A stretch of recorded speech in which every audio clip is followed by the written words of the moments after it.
A lo malo llama bueno y a lo bueno llama malo, ¿verdad? Pero si los maestros del cristianismo enseñan esto, nosotros podemos tener la claridad de que son malos, son personas paganas e impías, disfrazadas de sacerdotes, disfrazadas de cristianismo, pero lo que enseñan es apostasía. Leamos en Romanos capítulo 2, versículo 13.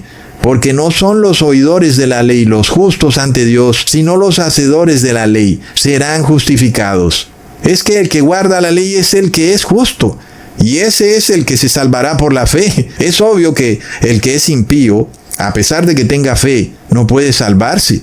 Si eso es así, entonces Dios es injusto y entonces Dios es imperfecto, que salva a los impíos nada más porque tienen fe. Pues no tiene lógica. Por eso el apóstol Pablo nos dice claramente, el que tiene fe confirma la ley, porque maldito el que no guarde las palabras de esta ley. Todo tiene lógica cuando tú entiendes la palabra de Dios correctamente. Pero cuando esta gente te enseña sus mentiras, todo el evangelio se cae, se desbarata. Y tú lees y no entiendes nada. Y tú lees y vuelve y relees y vuelve y relees. Y no puedes entender qué es lo que te están diciendo. ¿Por qué? Porque tu cerebro ha sido totalmente, y voy a usar una palabra bastante poco común, ha sido deschavetado. Es decir, tu cerebro lo han revolcado, lo han puesto patas para arriba y tu cerebro quedó como loco, no puede entender nada. Pero qué fácil es entender la palabra de Dios, ¿verdad, hermanos? Sobre todo cuando estos maestros del cristianismo apócrifo nos enseñan blasfemias. Que Jesús perfeccionó la ley, que porque Jesús explicó que no solo el adulterio es físico, sino que el mero acto de mirar a una mujer de forma lujuriosa es también adulterio.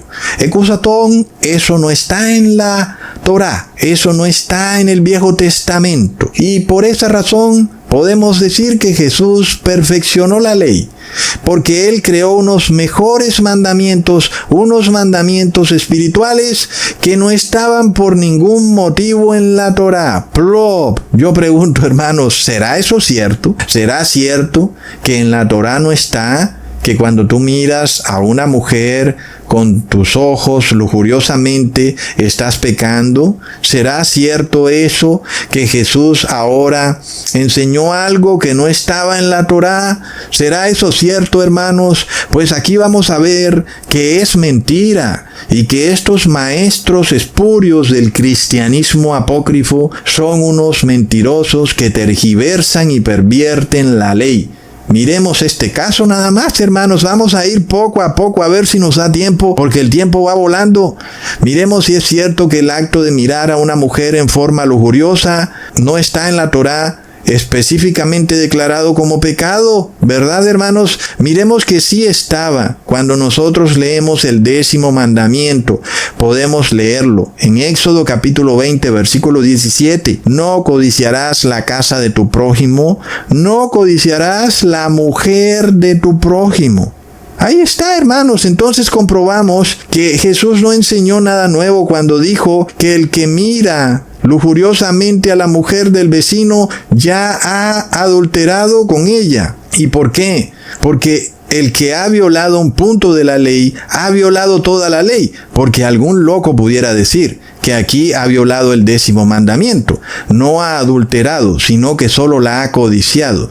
Pero de nuevo recordemos que el que viola un punto de la ley es culpable de todos los puntos de la ley. Es decir, que el que viola el 10º mandamiento también adultera.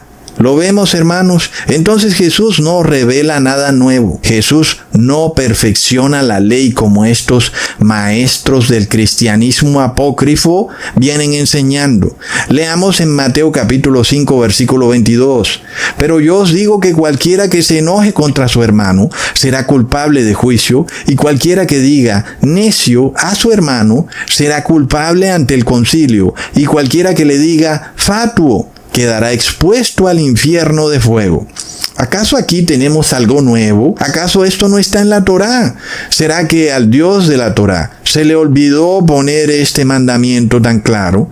¿Acaso Jesús revela un nuevo conocimiento o una nueva enseñanza de la ley que al Dios de la Torá se le olvidó ponerla? ¿O será más bien que Jesús estaba enseñando la verdadera Torá? Una Torá que había sido olvidada por los maestros de la ley, los que vienen a enseñar, que realmente venían era a hacer mercadería del pueblo.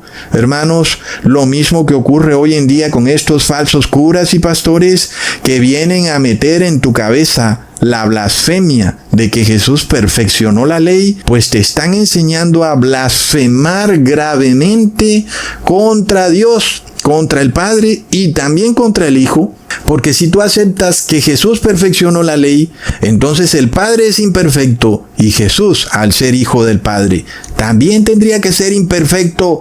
Plop, hermanos. Pero leamos que esto de no agredir a tu hermano, ni con hechos ni con palabras, estaba en la Torá claramente escrito. Leamos en Levítico capítulo 19, versículo 14.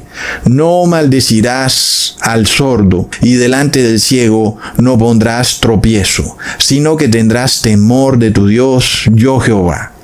Ahí lo tenemos, hermanos. Aunque este pasaje habla de no insultar a un sordo, es apenas obvio que tú lo puedes trasladar a no insultar a alguien que no pueda escucharte. Por ejemplo, cuando andas de chismosón, diciendo que esa persona dijo una cosa y dijo la otra, hablando a espaldas de esa persona. Como Jesús te trata de explicar, tú le dices necio, le dices fatuo, ya sea a sus espaldas o sea de frente. Estás insultando a esa persona y eso es una violación de la ley de Dios. Te dice el versículo que al ciego no pondrás tropiezo. Es decir, que no buscarás la caída de tu prójimo, aun y cuando él no pueda predecir lo que tú estás haciendo, porque muchas veces alguien hace algo que no es violento, pero que luego te causa que tú cometas un error, como ya lo vimos que ocurrió en el 2020, ¿verdad? Y a pesar de que tú no eres ciego, sin embargo, no tenías la información adecuada y tú te la reservaste y no le advertiste a esta persona. Esa persona era en realidad un ciego, aunque podía ver, pero tú le pusiste tropiezo al no advertirle. O tal vez tú, por lo que dijiste, por lo que hablaste con otras personas, le pusiste tropiezo a esa persona, hablaste mal de él, dijiste algo mal de tu prójimo. Ahí está. Lo vemos, hermanos, y luego también lo podemos leer en Levítico capítulo 19, versículo 17 al 18. No aborrecerás a tu hermano en tu corazón. Razonarás con tu prójimo para que no participes de su pecado. No te vengarás ni guardarás rencor a los hijos de tu pueblo, sino amarás a tu prójimo como a ti mismo. Yo Jehová. Ahí lo tenemos de nuevo, es el mismo principio que Jesús enseña en Mateo capítulo 5, versículo 22. Aquí no hay daño físico directo, aquí no hay una pelea física, pero aquí Jesús te dice, mira, si tú en tu corazón tienes un problema con tu prójimo o con una persona, trata de razonar con ella, trata de lograr llegar a un acuerdo, pero no te vayas en venganza. Es exactamente lo mismo que enseñó Jesús. No olvidemos que de la abundancia del corazón habla la boca. Si tú en tu corazón guardas odio, guardas rencor, pues tú tienes que despojarte de eso, porque estás pecando. Estás haciendo algo que Dios te ha dicho que no lo hagas. Está en la ley de Dios y por tanto, si tú guardas rencor en tu corazón contra tu prójimo, estás bajo maldición. Lo vemos. ¿Qué ha enseñado Jesús de nuevo? Nada, hermanos. Todo estaba ya en la ley. Leamos en Éxodo capítulo 22, versículo 28. No injuriarás a los jueces, ni maldecirás al príncipe de tu pueblo. Por supuesto que si no puedes maldecir ni injuriar a los gobernantes, mucho menos a las personas del pueblo, ¿verdad? Porque ni ellos son mejores, ni los otros son mejores. Sin embargo, el versículo deja bastante claro que los jueces y gobernantes, por su posición de autoridad, deben ser respetados. Y aquel que no los respeta está violando la ley y está bajo maldición. Pero si tú respetas a tus gobernantes, pues todavía debes respetar mucho más a las personas del pueblo, inclusive a tus enemigos. Y sobre todo, este versículo de Éxodo capítulo 22, versículo 28, fue confirmado por el apóstol Pablo en Hechos capítulo 23, versículo 5.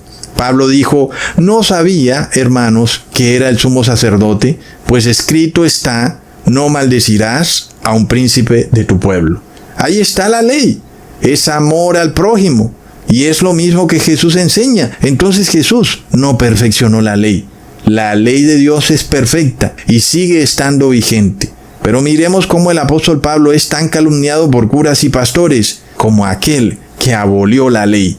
Es de locos, hermanos. Es como si el apóstol Pablo enseñara a las personas a blasfemar en contra de Dios, porque desobedecer a Dios irreverentemente es una blasfemia contra el Espíritu Santo de Dios. Leamos en Romanos capítulo 6, versículos 1 al 3. ¿Qué pues diremos? ¿Perseveraremos en el pecado para que la gracia abunde?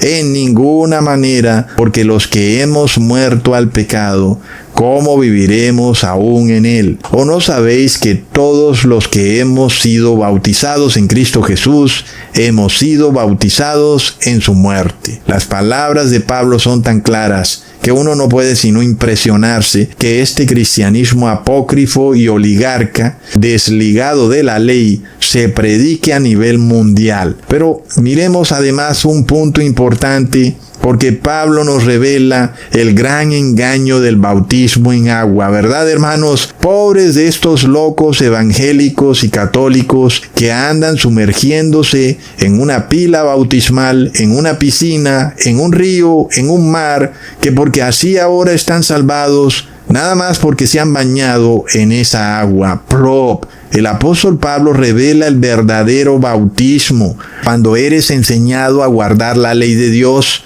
cuando eres enseñado a arrepentirte, de manera de que tu cuerpo ahora queda muerto al pecado. Es el bautismo en la muerte de Jesús, porque aquel que muere ya no puede violar la ley de Dios, ¿verdad, hermanos? Como ya está escrito en Eclesiastes, los muertos nada saben.